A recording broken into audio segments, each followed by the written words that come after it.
Hello, hi, namaste, dear students. I hope you all are doing good. I, Dr. Neeta Singh Thakur, your class teacher of 12th standard, 12th Commerce, welcome you all to this new concept of online teaching. I know it is little bit difficult for you, but as we all know that in this pandemic situation we have no option, as physically we can't come to school. So I have made this PPT. I hope this will help you to clear your doubts. If you are still not able to clear your doubt, then you can contact me directly, call me or message me anytime. Okay, so let us begin with what is economics. Last year हमने पढ़ा था कि economics क्या है। तो मैं चाहती हूँ कि ट्वेल्थ का जो चैप्टर है वो शुरू करने से पहले हम इकोनॉमिक्स क्या है, जैसे ट्वेल्थ का जो फर्स्ट चैप्टर है वो है ग्राफ्स इन इकोनॉमिक्स। तो मैं चाहती हूँ कि ग्राफ्स इन इकोनॉमिक्स पढ़ने से पहले हम व्हाट इज इकोनॉमिक्स का जो कॉन्सेप्ट है वो क्लियर हो जाएगा, तो बाकी के आगे चैप्टर्स आपको लर्न करने में या पढ़ने में बहुत ज़्यादा हेल्प रहेगी। ओके, सो हम शुरू करते हैं इकोनॉमिक्स। ओके, यहाँ पर मैंने इंडेक्स बनाई है। इस इंडेक्स में कुछ पॉइंट्स ऐड किए हैं जो आप सब स्क्रीन पे देख रहे हैं। पहला पॉइंट है इसमें इंट्रोडक्शन। इंट्रोडक्शन किसका होगा? इकोनॉमिक्स का। ठीक है, तो सेकंड पॉइंट आ जाता है हमारा what is economics. Third point आता है economics in Indian thought. Indian thought की जब भी हम बात करते हो तो हमारे दिमाग में सिर्फ एक ही व्यक्ति का नाम आता है और वो है आचार्य चाणक्य।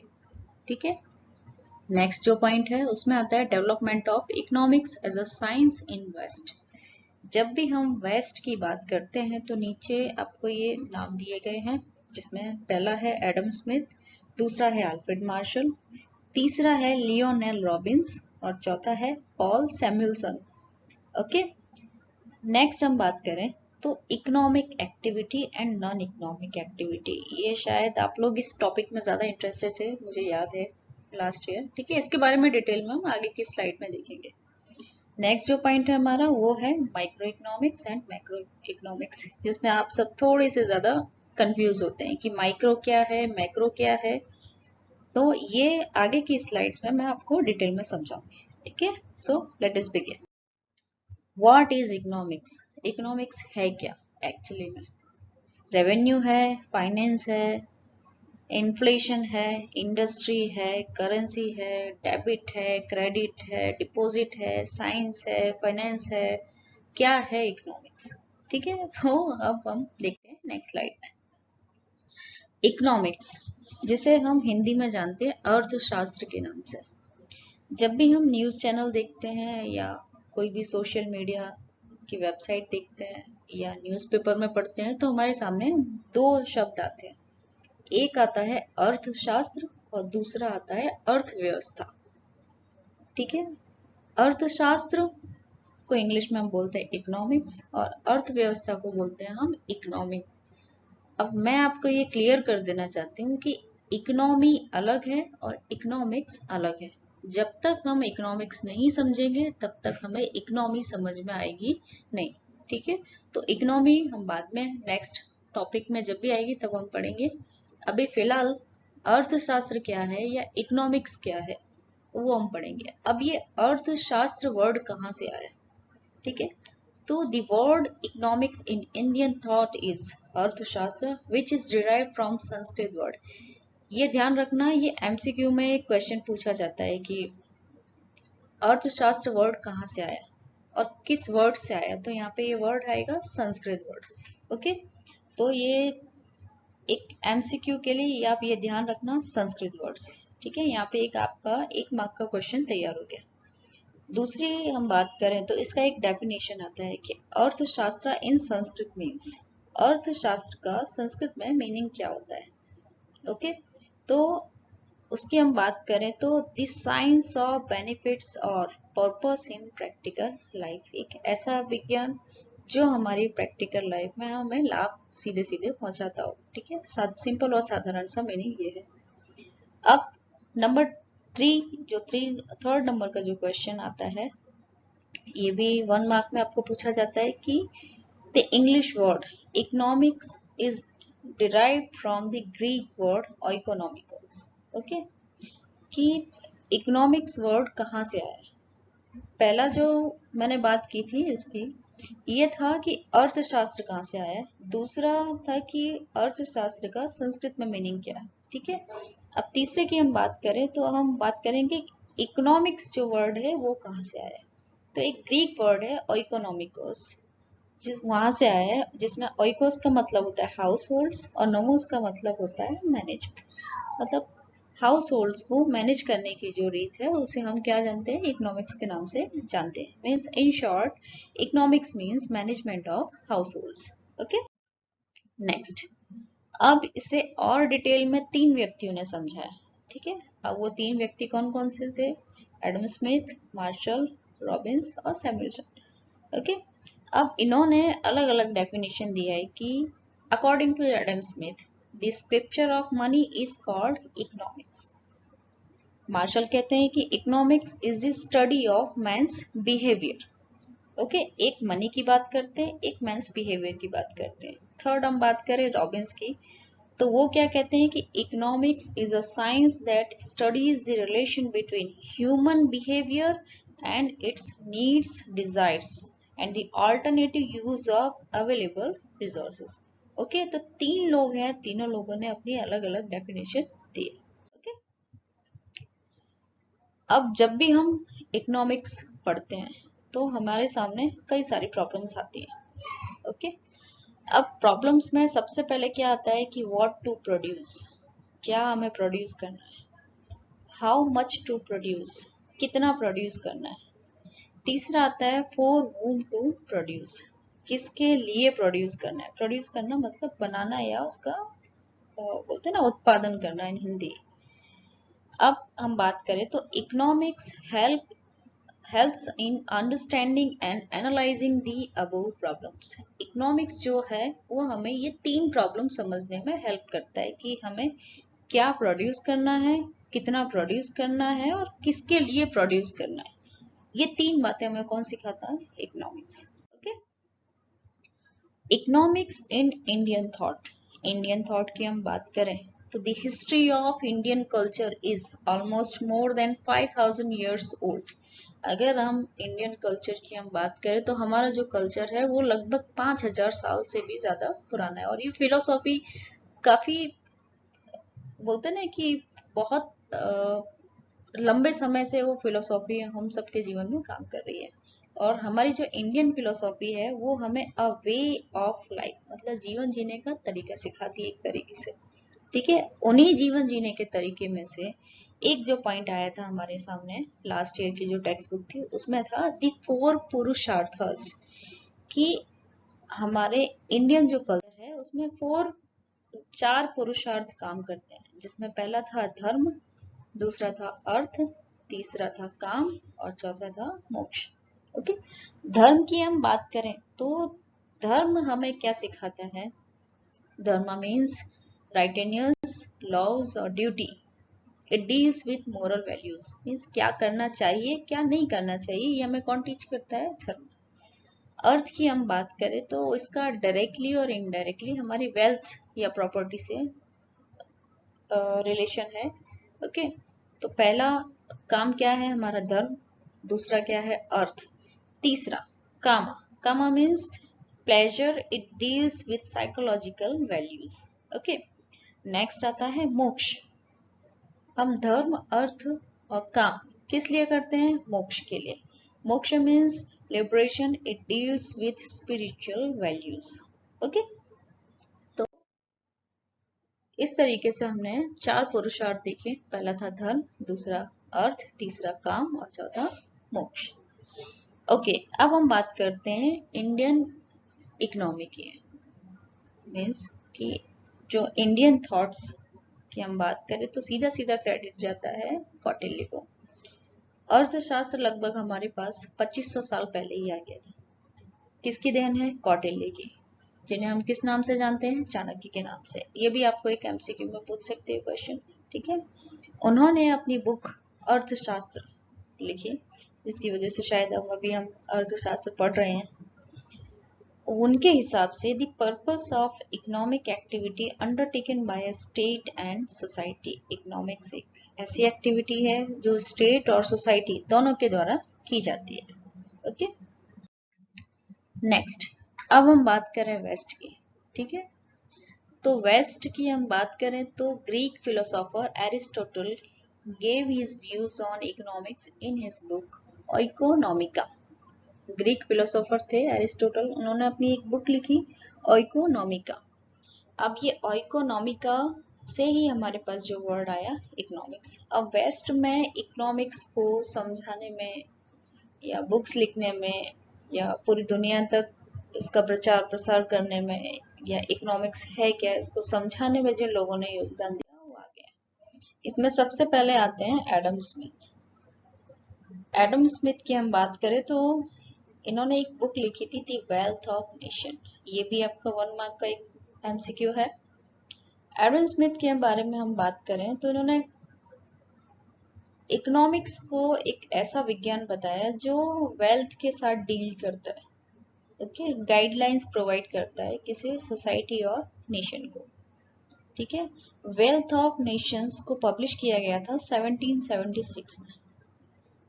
इसके 2 मेन पॉइंट हैं जो आपको स्क्रीन पर दिखाई दे रहा है। ओके, दूसरे आते हैं हमारे सामने अल्फ्रेड मार्शल।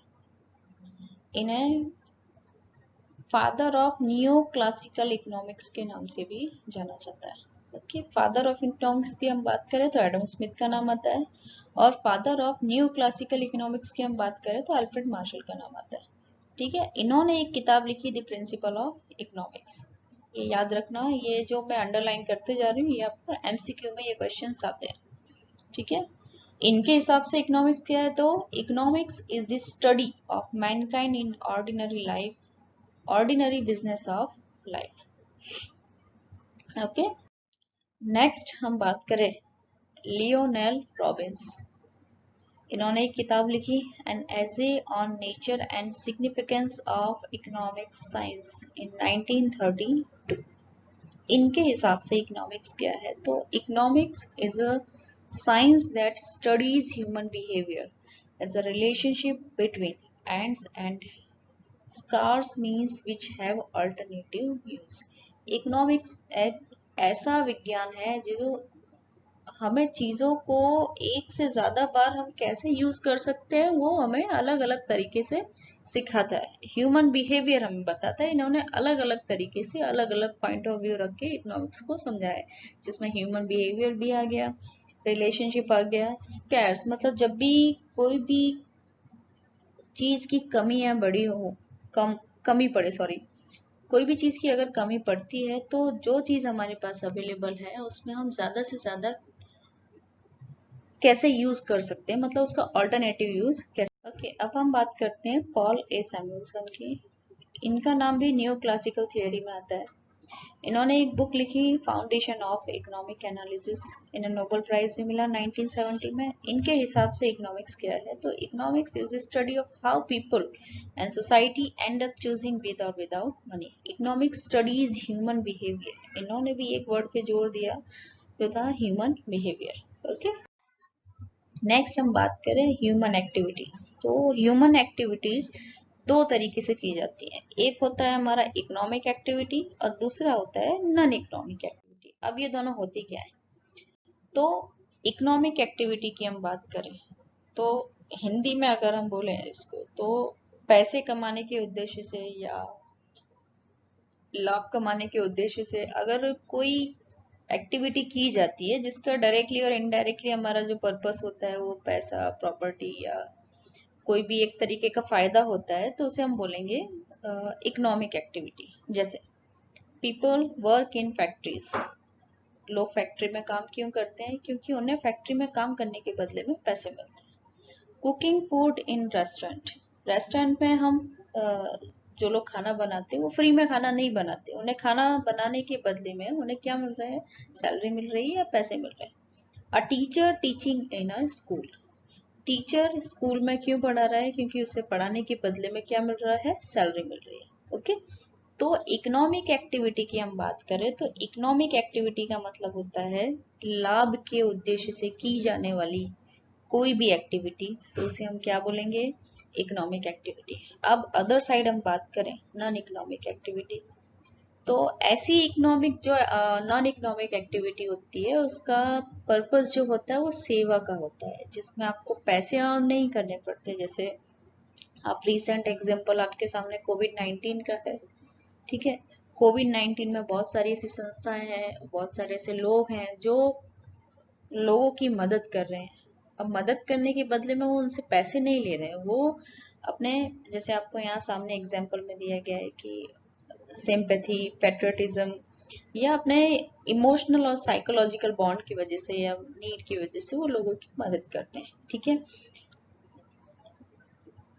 एग्जाम्पल में हम देखें तो a house wife cooking food for her family, अगर कोई हाउस वाइफ अपनी फैमिली के लिए खाना बना रही है तो उसके बदले में वो घर वालों से पैसे नहीं लेती है, ठीक है। दूसरा, a teacher training his daughter at home. अब यहाँ पे आपको दोनों एग्जाम्पल में टीचर का एग्जाम्पल दिया गया है। अभी मैं बात करूं तो मैं अभी जो आपको पढ़ा रही हूँ उसके बदले में मुझे सैलरी मिलती है, तो ये हुआ मेरा इकोनॉमिक एक्टिविटी, ओके।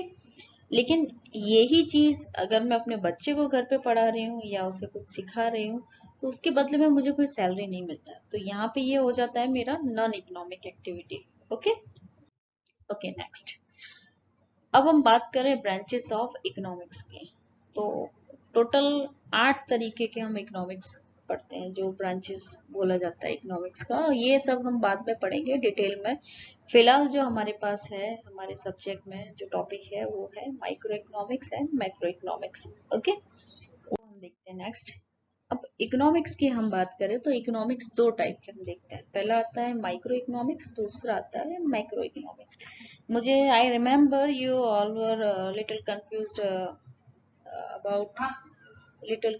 अबाउट कि माइक्रो क्या है मैक्रो क्या है, ओके। तो okay, so here it is, what is micro economics and what is macro economics. Simple अगर वर्ड्स में हम देखें तो माइक्रो इकोनॉमिक्स का मतलब होता है स्मॉल, माइक्रो मीन्स स्मॉल, छोटा, और मैक्रो की हम बात करें तो उसे हम बोलेंगे लार्ज, मतलब बड़ा, ओके। अब हम बात करें कि ये माइक्रो वर्ड कहाँ से आया, तो सेम ये ग्रीक वर्ड माइक्रोस पे से आया जिसका मतलब होता है छोटा, ओके। इकोनॉमिक्स में अगर छोटी छोटी जो बातें हैं, जैसे इंडिविजुअल इनकम हुई, इंडिविजुअल का मतलब होता है कोई एक व्यक्ति, ओके। कोई एक, चाहे वो व्यक्ति हो या यूनिट हो या कुछ भी हो, इंडिविजुअल मतलब अकेले। तो individual income, individual income, individual output, price of a commodity, etc. These are the examples of microeconomics, okay. Main tools of microeconomics are demand and supply. Demand and supply की अगर हम बात करते हो तो ये main tools हैं किसके, microeconomics के, okay. दूसरा आता है मैक्रो इकोनॉमिक्स। मैक्रो क्या है, तो मैक्रो की हम बात करें तो इसका मतलब होता है लार्ज, मीन्स बड़ा। Micro economics deals with overall performance of the economy. यहाँ पूरी इकोनॉमी की, पूरी अर्थव्यवस्था की बात आ जाती है। अगर हम पूरे इंडिया की अगर हम बात करते हैं तो मैक्रो इकोनॉमिक्स की बात करेंगे, लेकिन अगर हम सिंपल एक अहमदाबाद की, एक सिंपल एक फैक्ट्री की, एक यूनिट की हम बात करते हैं तो हम माइक्रो इकोनॉमिक्स की बात करेंगे, okay. So, macroeconomics deals with overall performance of the economy and is concerned with the study of problems of the economic like inflation, unemployment, poverty, etcetera. Macro economics में ये बड़े बड़े पॉइंट्स को include किया जाता है, जिसमें इन्फ्लेशन आ जाता है, अनएम्प्लॉयमेंट आ जाता है, पॉवर्टी आ जाती है, okay. Macroeconomics is that part of economic theory which studies the behaviour of aggregates of the economy as a whole, for example. अब इसमें आगे और कौन कौन से पॉइंट्स को हम इंक्लूड करते हैं, तो पहला आएगा नेशनल इनकम, दूसरा aggregate output, aggregate consumption, etcetera. Its main tool are aggregate demand and aggregate supply. Micro में डिमांड एंड सप्लाई की बात की है, लेकिन मैक्रो की अगर हम बात करें तो इसमें आता है aggregate demand and aggregate supply, okay. So next, और डिटेल में हम देखने जाए तो what is micro economics and what is macro economics. Definition की अगर हम बात करें तो डेफिनेशन क्या होती है माइक्रो इकोनॉमिक्स की, तो microeconomics is the study of economic action of individuals and small groups of individuals. Remember that, what small groups, okay. On the other side, macroeconomics studies the economy as a whole and not a single unit but combination of all. यहाँ पे सिर्फ एक single unit की बात नहीं कर रही है, यहाँ पे सभी के कॉम्बिनेशन की हम बात कर रहे हैं, ओके okay? इसका कॉन्सर्न किस किस के साथ है, तो house holds, firms and industries. Other side हम बात करें तो इसका किसके साथ आ रहा है, national income, general price level, national output, unemployment and poverty. इसमें सारे पॉइंट्स का कॉम्बिनेशन आ जाता है। ऑब्जेक्टिव की हम बात करें कि उद्देश्य क्या होता है माइक्रो इकोनॉमिक्स का, तो on demand side is to maximize utility, whereas on the supply side is to minimize profits at minimum cost. To other side, if we talk about macroeconomics, so full employment, price stability, economic growth and favorable balance of payments. Okay so ये सारे points हैं, आप इनका screenshot ले लेना एक बार, तो आपको ये डिटेल में और समझने में थोड़ी सी हेल्प करेगा। जैसे ही इसके बेसिस हैं, एग्जेप्शंस हैं, लिमिटेशंस हैं, ये सब अभी हमारे टॉपिक में है नहीं तो डिटेल में जाने की ज़रूरत नहीं है। फिर भी फॉर योर फ्यूचर रेफरेंस आप इसे एक बार पढ़ लीजिएगा, समझ लीजिएगा। अगर फिर भी आपको समझ में नहीं आता है तो आप मुझे कॉल कर लेना एक बार, ओके। Okay, thank you.